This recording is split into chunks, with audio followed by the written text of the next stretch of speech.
Welcome to Luca is a Billionaire, where the only thing I invest in is your answers.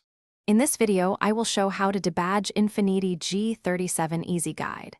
Begin by washing the trunk and hood to remove dirt, then heat the emblem with a heat gun or hair dryer to soften adhesive. Use dental floss or a fishing line to gently saw through the adhesive, keeping a steady angle to avoid paint lifting. Remove residue with adhesive remover and finish with a quick polish to blend the surface.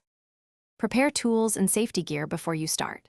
Use: hair dryer or heat gun, dental floss or fishing line, plastic trim tool, adhesive remover, microfiber cloth.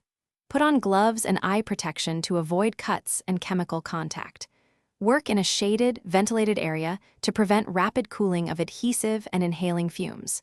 Keep a small bucket of warm, soapy water nearby to clean hands and parts during the process.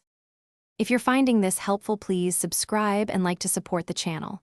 Quick recommendation: life's too short for cheap socks. Go darn tough with a lifetime warranty for comfort during garage work. They hold up through grease, shop floors, and long projects.